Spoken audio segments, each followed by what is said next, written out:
우리 사회에 관심을 모으고 있는 사건을 보다 자세히 들여다보는 시간이죠. 탐정 손수호, 오늘도 손수호 변호사 나오셨어요. 어서 오십시오. 네, 안녕하세요. 요즘 왜 이렇게 충격적인 사건이 많죠? 그렇습니다. 어제는 저희가 네. 그 조현병으로 역주행했던 그 사건 그거 다뤘었거든요. 그렇죠. 네, 또 군포 외할머니 살해 사건도 있었고요. 맞아요. 또 오늘 소개할 사건까지 마음이 무겁습니다. 오늘 소개할 사건, 제주 사건이라고요. 네, 전 남편 살해 사건이죠. 그러니까 아이를 보러 온 전 남편을 전 부인이 살해한 사건. 네. 신상이 공개가 결정이 됐습니다. 이름도 나왔습니다. 고유정 맞죠? 네, 제주지방경찰청이요. 어제 신상공개 심의위원회를 열었어요. 예. 그래서 피의자 고유정의 성명, 얼굴, 연령 등 신상을 공개하기로 결정했습니다. 예. 2010년에 특정강력범죄 처벌에 관한 특례법, 줄여서 특강법이라고도 하고 특정강력범죄법이라고도 하는데 예. 여기에 근거 규정이 새로 추가됐어요. 범행 수단이 잔인하고 중대한 피해를 발생시킨 살인, 강도 등의 강력범죄 피의자에게 충분한 유죄의 증거가 있고 또 국민의 알 권리를 비롯해서 오로지 공공의 이익을 위한 필요가 있을 때 신상을 공개할 수 있다. 그렇죠. 이 규정이 생긴 건데요. 특히 이 사건의 경우에 살해를 했고요. 또 살해 후에 시신을 또 훼손해서 유기했습니다. 예. 게다가 범행 도구도 압수됐고 이미 자백까지 했기 때문에 증거도 충분해요. 따라서 공개 결정이 내려진 거죠. 범인 신상이 공개되고 화제다 해서 그걸로 저희가 오늘 이 탐정의 주제를 올린 건 아니고요. 당연히 아니죠. 의혹이 많이 남아 있어요. 그렇습니다. 고유정이 살해 사실과 사체 유기 사실을 털어놓았습니다. 예. 또 세 차례에 걸쳐서 유기했고 그 장소가 어딘지까지 말을 했어요. 하지만 여전히 밝혀지지 않은 의혹이 많이 있기 때문에 오늘은 그 의혹을 따져보려 합니다. 같이 한번 추적을 해보시죠. 우선 많이들 아시긴 합니다만 어떻게 된 사건이죠? 5월 25일에 발생한 사건인데요. 예. 피해자는요. 재작년에 고유정과 협의 이혼한 전 남편입니다. 전 남편 A씨.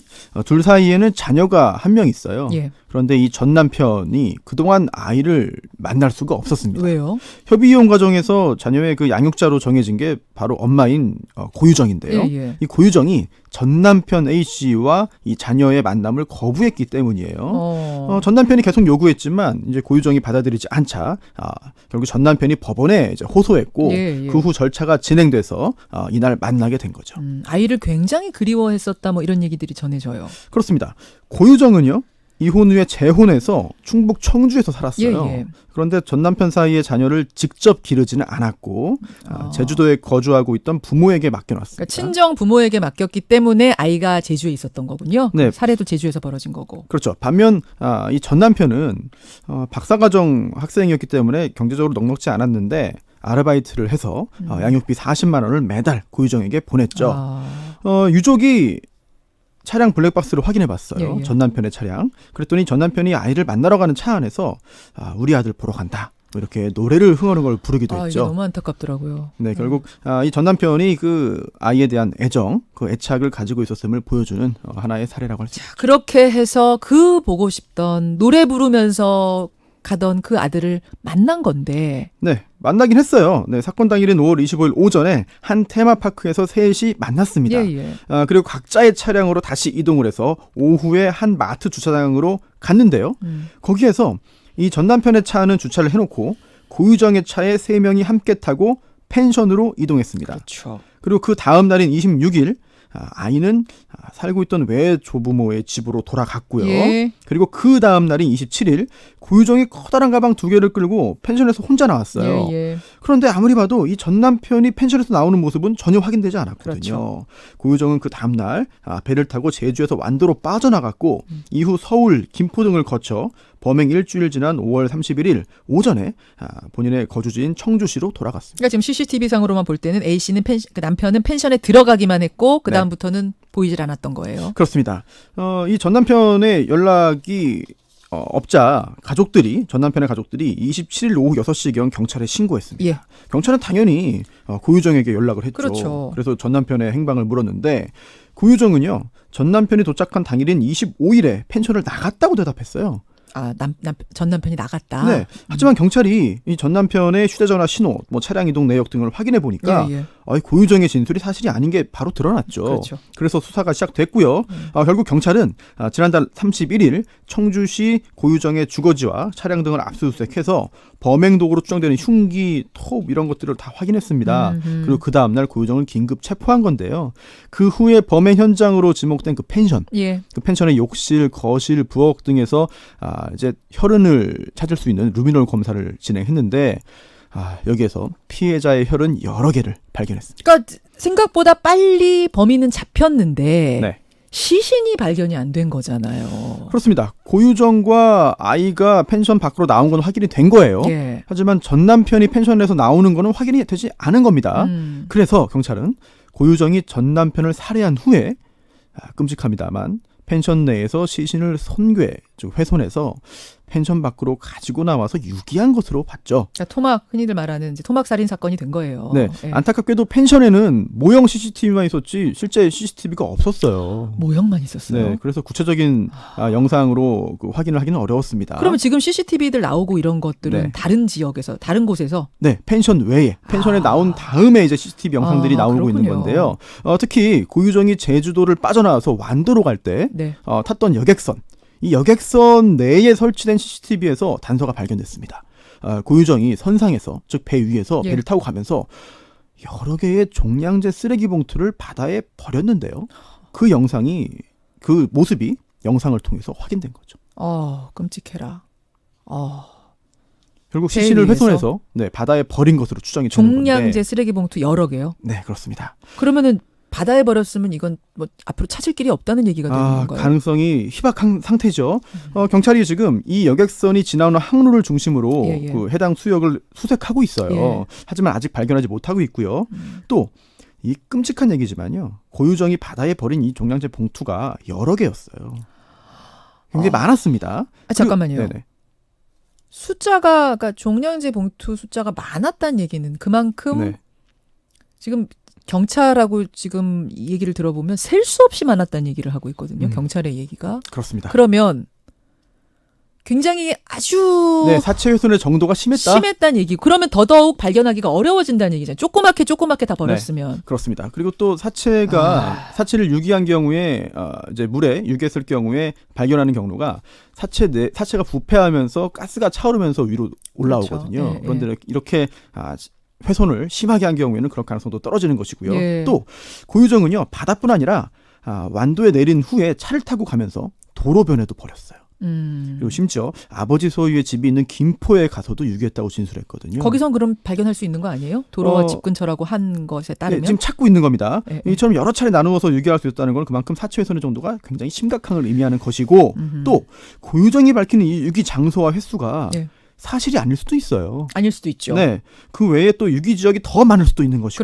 그렇죠. 지금 이 유기 장소가 중요한 것이 사체를 일부라도 발견해야 고유정 진술의 신빙성을 확인하고 또 약물 검사 등을 진행해서 범행의 전모를 밝힐 맞아요. 수 있기 때문인데요. 그렇죠. 그만큼 사체의 확보가 중요합니다. 현재 경찰이 수색을 진행하고 있습니다. 그러니까 시신이 있는 살인사건과 없는 살인사건은 네. 차원이 다른 거죠.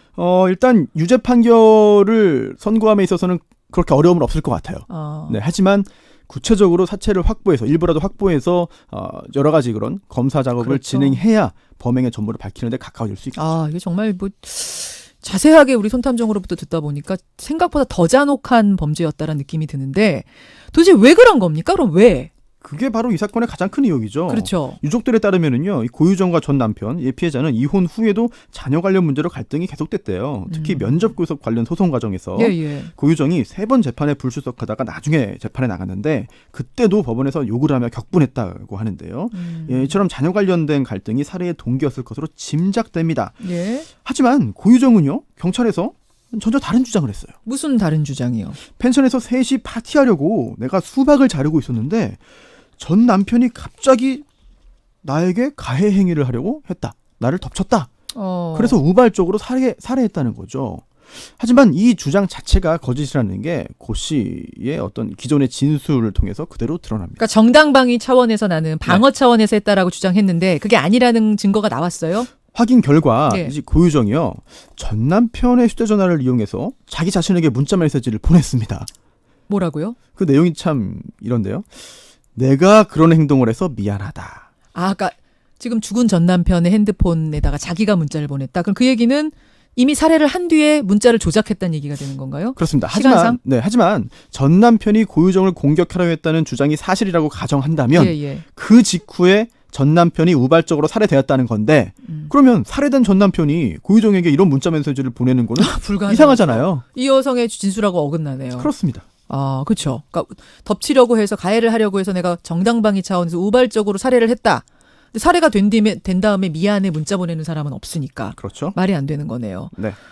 그러면 지금 이 여성은 전 남편을 작정하고 계획적으로 살해하려고 펜션으로 데려갔다라고 경찰들은 보고 있어요. 고유정은 부인하지만 계획적인 범죄로 볼 수 있는 증거가 계속 발견되고 있어요. 아. 특히 경찰은요. 증거가 차고 넘친다는 표현까지 썼는데요. 그래요?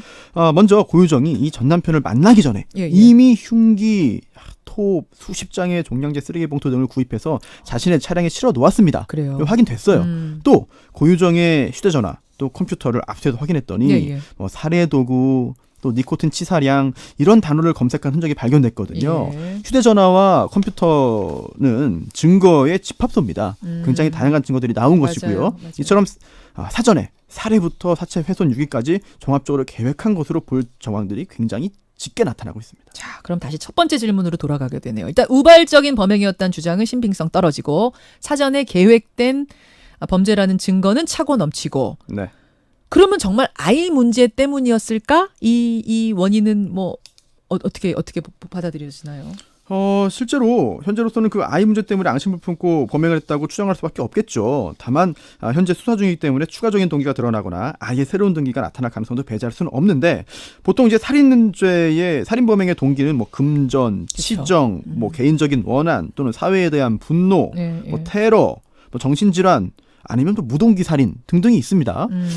그 중에 어떤 것일지는 수사를 해봐야겠습니다만 현재로서는 이 아이 관련된 그런 이제 여러 가지 그런 원한 또는 앙심, 분노가 제기되고 있죠. 근데 제가 이제 그게 혹시 아닐 가능성도 있지 않겠느냐라고 이게 의문을 던진 이유는 뭐냐면 지금 너무 끔찍하거든요. 살해의 수법이 종량제 봉투에 셀 수 없을 만큼 그렇죠. 나누어 담을 정도로 사체 훼손을 심하게 했다. 아이 문제 때문에 뭐 이것도 하나 그렇고 또 하나는 공범이 있었을 가능성. 그러니까 뭔가 다른 일에 더 얽힌 게 있어서 공범과 같이 저질렀을 가능성은 없겠는가. 그렇죠. 이게 바로 두 번째 의혹인데요. 예. 이 사건이 굉장히 잔인합니다. 잔혹합니다. 또 체계적으로 실행됐죠. 예. 게다가 이 가해자인 고유정의 체격도 함께 봐야 돼요. 뭐 남녀 차별의 문제가 아니고. 그렇죠. 근데 키가 160cm 정도였거든요. 게다가 체격도 호리호리합니다. 그래요. 그렇다면 이런 고유정이 건장한 남성을 혼자 살해해서 사체를 무참히 훼손하고 또 그 시신을 옮길 수 있을까? 약을 먹였다면 가능하지 않아요? 그렇습니다. 그래서 사체를 빨리 발견해야 돼요. 예. 특히 고유정이 그 과정에서 손에 약간의 자상, 벤 상처를 입은 것 외에 특별한 상처도 입지 않았어요.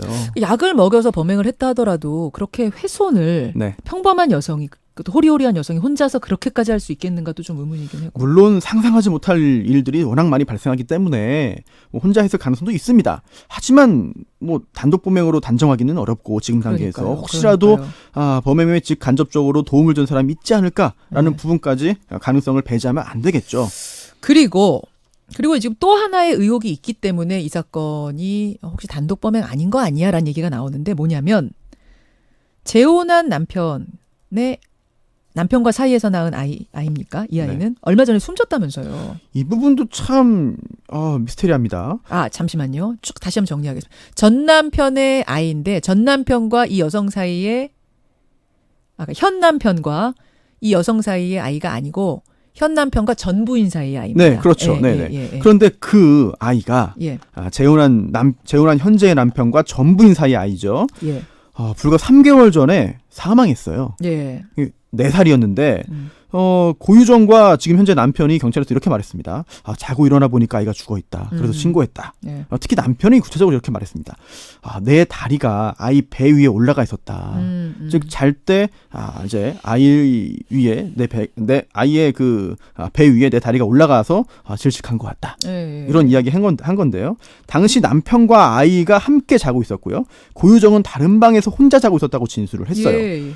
경찰이 수사했습니다. 당시에 질식에 의한 사망일 가능성이 있다는 국가수 부검 결과를 받았고요. 질식사. 그 외에 외상이나 기타 학대의 흔적, 타살 혐의점은 찾지 못했어요. 네. 만약 그렇다면 이거는 그래서 끝났어요. 그냥 그거는. 만약 그렇다면 굉장히 이거는 상상하기 어려울 정도의 굉장한 우연이잖아요. 그렇죠? 예. 그런데 그 후에 이 사건을 담당하고 있는 청주 이제 상당 경찰서가 현재는 이 사건에 대해서도 재수사에 들어간 상태입니다. 아이들은 근데 또 이불이 얼굴을 덮거나 뭐 베개로 덮거나 이러면은 이런 사망 사고가 일어나기는 해요. 그래서 아마 그때도 그렇게 넘어갔을 텐데 타살 혐의 없다 해서. 근데 지금 이렇게 되고 나니까 그 사건도 좀 이상한 거 아니야? 다시 재수사에 들어간 상태. 어떻게 될 걸로 보세요? 범행 윤곽은 드러났지만 구체적인 부분 중에서 확인되지 않은 사항들이 있어요. 그렇죠. 예, 특히 현재 고유정의 진술 외에는 명확한 증거를 찾기도 어려운 상황입니다. 맞아요. 뭐 재판에서 유죄 판결을 받게 될 것으로 보여요. 하지만 이 범행의 전모가 모두 드러날지는 약간 의문이고, 또한 뭐 펜션을 예약한 게 고유정이잖아요. 예. 뭐 무인 펜션이었고 또 혹시 모형 CCTV만 설치되어 있던 걸 미리 알고 한 것인지, 혹시 그렇다면 그러한 정보를 누구에게 입수한 것인지 이런 것도 궁금합니다. 너무 치밀하네요. 그렇죠. 네. 고유정 신선 정보가 공개됐는데 얼굴은 아직 안 알려진 상태고. 네, 뭐 경찰이 곧바로 사진 배포하는 건 아니고요. 이제 검찰에 송치될 때 또는 현장 검증 시에 얼굴을 가리지 않는 방식으로 공개될 예정인데 지금 고유정이 조금씩 입을 열기 시작했잖아요. 다 진실인지는 모릅니다만 이 시점에서 얼굴이 공개되면 혹시라도 심경 변화를 일으켜서 진술을 멈추지 않을까. 자극하지 않으려고 하는 거군요. 이런 우려 때문에 일단 얼굴 공개 시점은 뒤로 늦췄습니다. 오늘 참 잔혹한 범죄고 듣고 보니까 더 좀 간담이 서늘해지는데 손탐정의 한마디는 뭡니까? 인명경시 풍조가 더욱더 심해지고 있다. 끔찍한 사건이 연이어 벌어지고 있잖아요. 맞아요. 네, 인명경시 풍조가 우려됩니다. 당연히 이런 범죄를 저지른 그 가해자, 그 강력 범인이 우선 1차적인 잘못이에요. 예. 1차적인 잘못입니다. 물론이죠. 네. 하지만 좀 인명을 경시하는 듯한 발언을 한 여러 유명 인사들 또는 정치인들의 잘못도 있지 않을까 싶어요. 네, 국민들이 안타까운 죽음을 놓고 거침없이 막말해대는 이런 상황. 그러네요. 생명을 존중하고 인명을 중시해야 되는 분위기가 자리 잡을 수 있겠나 싶은 생각이 듭니다. 책임 있는 사람들의 책임 있는 언행이 더욱 요구되고요. 이 사건 아직까지 드러나지 않은 부분이 있기 때문에 경찰이 수사를 더 집중해서 열심히 해주길 기대하겠습니다. 제주 전남편 살해 사건, 이렇게 지금 불리고 있는 그 사건의 요모조모 남은 미스테리들 추적해봤습니다. 탐정 손수호 변호사 수고하셨습니다. 감사합니다. 김현정의 뉴스쇼는 청취자 여러분의 참여로 이루어집니다. 트위터, 페이스북, 레인보우 게시판, 그리고 단문 50원, 장문 100원의 유료 문자 샵 1212, 우물정 1212 통해 참여하실 수 있습니다. 김현정의 뉴스쇼, 여러분과 함께 만듭니다.